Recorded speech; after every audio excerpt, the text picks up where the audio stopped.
Ya, ini umbi-umbi yang kadang bercacar ya. Bercacar ini masalahnya apa? Masalahnya apa? Ya, ini setiap lahan itu pasti ada nanti yang akan mengalami umbi bercacar. Nah, rata-rata permasalahan kalau kemungkinan banyak bercacar semua, itu pertama karena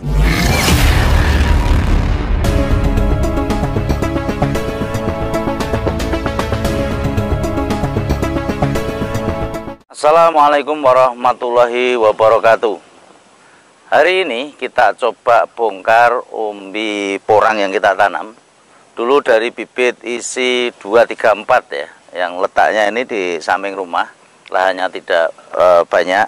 Kita tanam dengan jarak untuk melebarnya 60 cm, memanjangnya 50 cm, dan tengah-tengah kita kasih satu. Nah, kita bikin mata bintang ya. Jaraknya cukup rapat untuk bibit 234, dan untuk hasilnya karena ini ialah bibit-bibit yang kemarin itu kita tanam walaupun isi 234, ini ialah bibit-bibit yang kurang maksimal, dalam artian ini bibit-bibit yang sudah kecentet ya, udah 2 musim, ada yang 3 musim, ada yang macam-macam. Nah, karena adanya bibit-bibit yang seperti itu, maka tunasnya pun tidak bisa menjadi satu, sehingga kalau bekas umbi spora itu kadang tunas utamanya sudah mati dan tunas berikutnya itu ada di samping-samping, kadang munculnya 2 atau 3 ya. Untuk alhamdulillah masih bisa kita maksimalkan untuk hasil.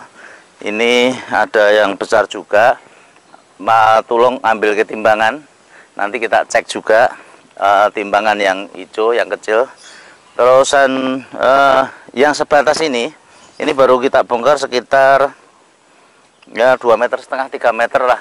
Untuk hasil juga alhamdulillah ini kebetulan masih full semua ya, yang masih full semua. Itu untuk hasilnya yang di sini. Ini hasil yang terbesar, untuk di lahan ini yang bibit 34. Terus hasil yang terkecil untuk saat ini yang kita peroleh ini. Nah, ini sekitar paling kembali lagi ya, sekitar 6 on 7 on. Terus yang terbesar mungkin sampai 3 kilo ya.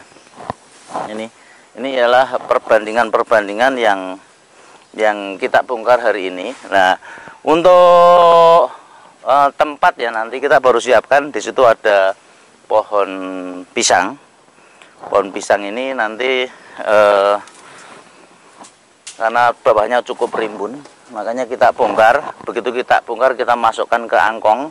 Nah, nanti setelah diangkong juga nanti baru kita masukkan, ditaruh di bawah pohon pisang supaya tidak terkena matahari secara langsung. Karena umbi-umbi yang kita bongkar rata-rata kalau terkena matahari secara langsung, panasnya meresap ke dalam, biasanya umbinya mateng. 1 minggu 2 minggu pasti blonyok, nanti akhirnya jadi busuk total. Tapi kalau kita keringkan dulu awal, pelan-pelan menyesuaikan, nanti insya Allah nanti sampai dengan aman ya, rata-rata di situ. Nah, ini coba kita lihat, terus nanti kita timbang. Tapi sebelumnya ini banyak pertanyaan dari teman-teman yang lain masalah umbi ya. Umbi itu ada permasalahan yang seperti ini. Nah, ini semua petani juga pasti ngalami ya. Ini umbi-umbi yang kadang bercacar ya. Bercacar ini masalahnya apa? Ya, ini setiap lahan itu pasti ada nanti yang akan mengalami umbi bercacar. Nah, rata-rata permasalahan kalau kemungkinan banyak bercacar semua, itu pertama karena fermentasi pupuknya belum jadi, atau mungkin lahannya kurang steril. Itu yang masalah pertama. Masalah yang kedua ialah drainase ya. Drainasenya kurang tuntas. Kalau daerahnya itu nanti terlalu lama terendam air dan sebagainya, terus itu organismenya yang di lahan itu banyak, saya yakin nanti masih bercacarnya semakin banyak.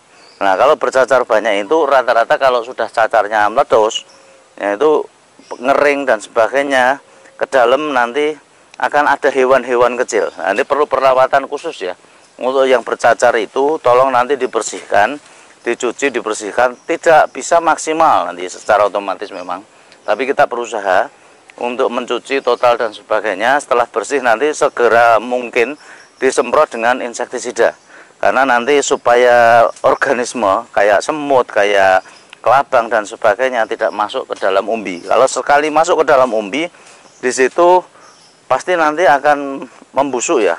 Digerogoti dari luar sedikit itu akan membusuk, nanti umbinya habis. Lama-lama nanti umbinya kering. Nah, ini tolong dipahami, karena banyak yang bertanya lewat WA ya, lewat WA masalah untuk umbi-umbi yang seperti itu. Nah, ini untuk beratnya yang kita tanam dari isi 234 ya. Ini kemarin saya bongkar yang di sana itu memang tanaman-tanaman yang di ujung itu tanaman dari kata biasa, kata 200, terus kata yang super, terus ada yang umbi. Nah, ini memang dulu kita tanam Agustus sudah kita tanam sehingga panennya juga di awal. Nah, terusan untuk gulutan yang ini yang kita maksimalkan ini ada 1, 2, 3, 4, 5, 6, 7, 8, 9, 10, sebenarnya 10.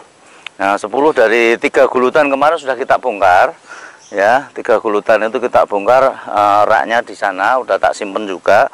Nah, ini rencana nanti tak bersihkan juga untuk fermentasi pupuk. Nah, supaya nanti umbinya itu tidak nyacar ya. Fermentasi pupuk itu semakin lama akan semakin baik, semakin sempurna, dan untuk mengembalikan kesuburan tanah itu tidak bisa dalam waktu 1 tahun.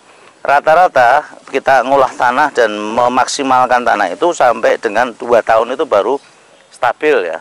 Makanya dari tanaman tahun pertama umbinya bercacar dan sebagainya itu suatu hal yang masih wajar ya. Di tahun kedua pengolahan itu akan lebih maksimal, dan untuk mikroorganisme itu sudah benar-benar menyatu dengan tanah. Rata-rata di tahun kedua itu baru kesuburannya itu ada yang sampai 3 tahun itu baru ada. Nah, mengembalikan kesuburan tanah ini memang butuh waktu. Nah, ini udah tak siapke timbangan, udah 0. Untuk hasil ya, coba kita timbang yang paling besar dulu. Nah, paling besar ini dari bibit umbi isi 234 ya. Ini ada 359, berarti hampir 3,6 ya. 3,6 kilo. Berarti umbi yang kita tanam dulu paling besar itu setengah kilo, paling kecil 4 itu berarti 2,5 on. Nah, yang kecil coba yang kecil. Yang kecil tadi. Ini. Nah, ini untuk yang kecil. Ini 9. Tak kira cuma 7 on, ternyata 9 on. Ini yang paling kecil ya, 9 on masih kotor, mungkin ya nanti paling 8 on ini. Nah, sekitar 8, 9. Ini umbi-umbi yang kita tanam dari umbi 234 untuk hasilnya paling kecil kita sekitar 8 on. Terusan untuk paling besar ini tadi 3,6 ya. 3,595. Nah, ini angkanya mungkin nggak begitu kelihatan. Bisa dilihat nanti.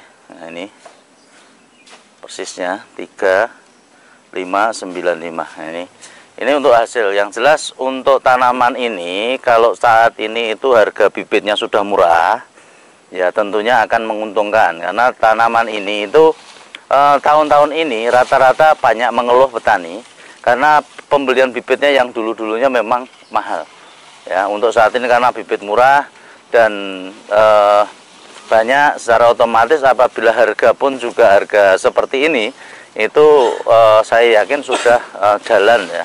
Jalan, keuntungannya sudah ada ya. Kalau kita mengharapkan tahun ini nanti dengan harga seperti yang tahun lalu ya, ini permasalahan-permasalahan yang saat ini terjadi ialah izin dari ekspor itu baru ada dipegang oleh beberapa pabrik. Nah, beberapa pabrik ini sehingga untuk di Jawa sendiri ya, Jawa Tengah, Jawa Timur, Jawa Barat itu sebenarnya ada 6 perusahaan yang sudah lolos GACC. Cuman yang saat ini berjalan itu ialah pabrik-pabrik yang di Jawa Timur saja. Otomatis praktis apabila saat ini berjalan itu cuma 6 pabrik yang ada di Jawa Timur. Sehingga barang itu banyak sekali, yang dari Sumatera, yang dari Kalimantan, yang dari Sumba, NTT dan sebagainya akan tumpah semua ke Jawa Timur.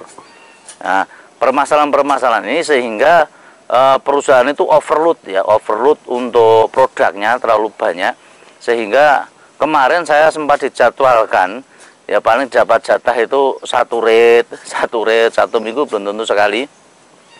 Nah, ini akhirnya ya banyak petani saat ini itu yang tertunda ya untuk panen, sehingga harganya sudah murah. Untuk mendapatkan jadwal masuk ke pabrik pun juga agak sulit untuk tahun ini. Ya, kita berharap mudah-mudahan di tahun depan perusahaan-perusahaan lain itu sudah mengantongi GACC, sehingga tidak ada istilah kata di sini nanti itu barang akan menumpuk pada pabrik-pabrik tertentu. Ya, mudah-mudahan ini bermanfaat. Sukses selalu, bahagia selalu. Mungkin dari saya cukup itu yang bisa kita sampaikan. Terima kasih semuanya dan mohon maaf apabila ada salah kata. Billahi taufiq wal hidayah. Wassalamualaikum warahmatullahi wabarakatuh. Dadah.